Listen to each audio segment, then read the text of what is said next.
ನಮಸ್ಕಾರ ಸ್ನೇಹಿತರೆ. ಯಾರು ನವರಾತ್ರಿಯ 9ನೇ ದಿನ ಸಿದ್ಧಿದಾತ್ರಿಯ ದೇವಿಯ ಆರಾಧನೆ ಮಾಡ್ತಾರೋ ಅಂಥವರಿಗೆ ಎಲ್ಲ ಸಿದ್ಧಿಗಳನ್ನು ಈ ತಾಯಿ ಅನುಗ್ರಹಿಸುತ್ತಾಳೆ. ಸಿದ್ಧಿದಾತ್ರಿಯ ಆಶೀರ್ವಾದ ನಿಮ್ಮ ಮೇಲೆ ಇರಬೇಕು ಅಂತ ಹೇಳಿದರೆ ಓಂ ನಮೋ ಸಿದ್ಧಿದಾತ್ರಿಯೇ ನಮಃ ಅಂತ ಕಮೆಂಟ್ ಮಾಡಿ. ನಾವು ಹೇಳಿದ ಹಾಗೆ ಈ ಥರ ಮಾಡಿದ್ರೆ ಸಾಕು, ದೇವಿ ಬೇಡಿದ್ದನ್ನು ತಕ್ಷಣ ಕೊಡ್ತಾಳೆ. ನವರಾತ್ರಿಯ ದಿನದಂದು ಬೇಡಿದ್ದನ್ನು ಕೊಡುವ ಸಿದ್ಧಿದಾತ್ರಿಯ ರಹಸ್ಯವನ್ನು ತಿಳಿಯುವುದಕ್ಕಿಂತ ಮೊದಲು ನೀವಿನ್ನು ನಮ್ಮ ಚಾನಲನ್ನು ಸಬ್ಸ್ಕ್ರೈಬ್ ಮಾಡದೆ ನೋಡ್ತಿದ್ರೆ ಈ ವಿಡಿಯೋವನ್ನು ಲೈಕ್ ಕೊಟ್ಟು ನಮ್ಮ ಚಾನಲನ್ನು ಸಬ್ಸ್ಕ್ರೈಬ್ ಮಾಡ್ಕೊಳ್ಳಿ. ನಿಮಗೆ ಒಳ್ಳೆಯದಾಗಬೇಕು, ಬೇಡಿದ್ದನ್ನು ಸಿಗಬೇಕು, ಯಾವ ಕಷ್ಟಗಳು ಬರಬಾರ್ದು ಅಂತ ಹೇಳಿದರೆ ಈ ವಿಡಿಯೋವನ್ನು ಪೂರ್ತಿಯಾಗಿ ಕೊನೆ ತನಕ ನೋಡಿ. ಅರ್ಧಂಬರ್ಧ ನೋಡಿದರೆ ಏನು ಗೊತ್ತಾಗಲ್ಲ, ಏನು ಅರ್ಥ ಆಗಲ್ಲ. ಸಿದ್ಧಿದಾತ್ರಿಯ ಮಹತ್ವ ಎಂಥದ್ದು ಅಂತ ಹೇಳಿದರೆ, ನವರಾತ್ರಿಯ 9ನೇ ದಿನದಂದು ಆ ದೇವಿಯ ಸ್ವರೂಪದ ಹೆಸರೇ ಸಿದ್ಧಿದಾತ್ರಿ. ಹೆಸರೇ ಸೂಚಿಸುವಂತೆ ಸಿದ್ಧಿಯನ್ನು ಅನುಗ್ರಹಿಸುವಳು ಅಥವಾ ನೀಡುವಳು ಆ ಮಹಾತಾಯಿ. ಮಾರ್ಕಂಡೇಯ ಪುರಾಣದ ಪ್ರಕಾರವಾಗಿ ಅಣಿಮ, ಮಹಿಮ, ಗರಿಮ, ಲಗಿಮ, ಪ್ರಾಪ್ತಿ, ಪ್ರಕಾಮ್ಯ, ಈಶಿತ್ವ ಹಾಗೂ ವಶಿತ್ವ ಹೀಗೆ 8 ಸಿದ್ಧಿಗಳನ್ನು ಹೇಳಲಾಗಿದೆ. ಆ ಜಗಜ್ಜನನಿಯ ಆರಾಧನೆ ಮಾಡುವುದರಿಂದ, ಅದರಲ್ಲೂ ಶರನ್ನವರಾತ್ರಿಯ 9ನೇ ದಿನದಂದು ಸಿದ್ಧಿದಾತ್ರಿಯ ಸ್ವರೂಪದಲ್ಲಿ ಆರಾಧಿಸುವುದರಿಂದ ಈ ಎಲ್ಲ ಸಿದ್ಧಿಗಳು ದೊರೆಯುತ್ತವೆ. ದೇವಿ ಪುರಾಣದಲ್ಲಿನ ಉಲ್ಲೇಖದ ಪ್ರಕಾರ ಆ ಮಹಾಶಿವನಿಗೆ ಇವಳ ಕೃಪೆಯಿಂದಲೇ ಈ ಎಲ್ಲ ಸಿದ್ಧಿಗಳು ದೊರೆತಿತ್ತು.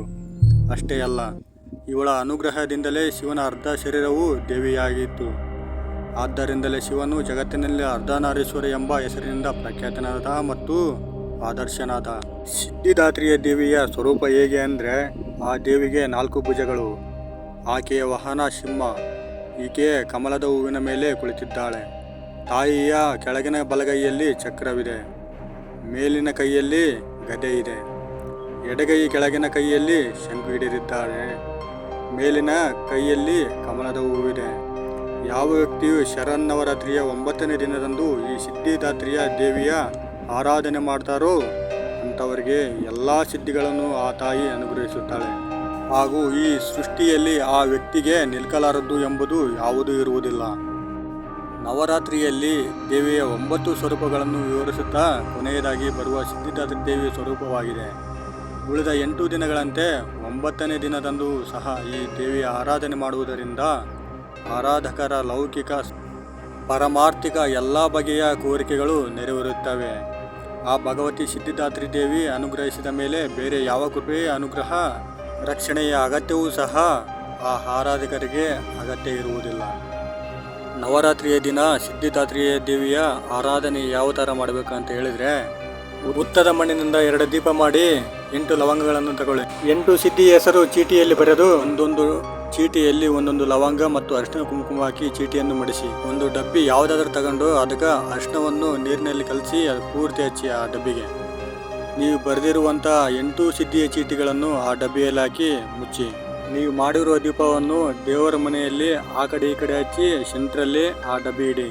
ನಂತರ ಓಂ ನಮೋ ಸಿದ್ಧಿದಾತ್ರಿಯೇ ನಮಃ, ನಿನ್ನ ಅನುಗ್ರಹ ನಮ್ಮ ಮೇಲೆ ಇರಲಿ ಅಂತ ಹೇಳಿ ಒಂದೊಂದು ಸಿದ್ಧಿ ಹೆಸರು ಹೇಳ್ತಾ ಒಂದೊಂದು ಹೊಡೆತ ಆ ಡಬ್ಬಿ ಮೇಲೆ ಹೊಡೆಯಿರಿ. ಹೇಗೆ ಅಂದರೆ, ಓಂ ನಮೋ ಅಣಿಮಾ ನಮಃ ಅಂತ ಹೇಳ್ಬಿಟ್ಟು ಒಂದು ಏಟು ಹೊಡೀರಿ. ಆಮೇಲೆ ಓಂ ನಮೋ ಮಹಿಮಾ ನಮಃ ಅಂತ ಹೇಳ್ಬಿಟ್ಟು ಮತ್ತೊಂದು ಏಟು ಹೊಡೀರಿ. ಓಂ ನಮೋ ಗರಿಮಾ ನಮಃ ಅಂತ ಹೇಳ್ಬಿಟ್ಟು ಒಂದು ಏಟು ಹೊಡೀರಿ. ಹೀಗೆ 8 ಬಾರಿ ಹೇಳ್ತಾ 8 ಬಾರಿ ಹೊಡೆದು ಅದಕ್ಕೆ ನಮಸ್ಕಾರ ಮಾಡಿ. ಈ ಥರ ಹೊಡೆಯೋದಕ್ಕೆ ಕೋಲು ಯಾವುದು ಶಕ್ತಿಶಾಲಿ ಅಂತ ಹೇಳಿದರೆ, ಬತ್ತಿ ಗಿಡ ನೋಡಿದ್ದೀರ ನೀವು ಎಲ್ಲರೂ, ಆ ಬತ್ತಿ ಗಿಡದ ಕೋಲಾದರೆ ಒಳ್ಳೆಯದು. ಅದಿಲ್ಲ ಅಂದರೆ ಆಲದ ಮರದ ಕೋಲನ್ನು ಮುರಿದುಕೊಂಡು ಹೊಡೀರಿ. ನಾವು ಹೇಳ್ದ ಹಾಗೆ ಮಾಡಿ ಸಾಕು, ಆ ದೇವಿ ಎಲ್ಲ ಸಿದ್ಧಿಗಳನ್ನು ಅನುಗ್ರಹಿಸುತ್ತಾಳೆ ಮತ್ತು ನೀವು ಕೇಳಿದ್ದನ್ನು ಎಲ್ಲ ವರವನ್ನು ಕೊಡ್ತಾಳೆ. ಇನ್ನೂ ಹೆಚ್ಚಿನ ಮಾಹಿತಿಗಳಿಗಾಗಿ ನಮ್ಮ HK TV ಚಾನಲನ್ನು ಸಬ್ಸ್ಕ್ರೈಬ್ ಮಾಡ್ಕೊಳ್ಳಿ.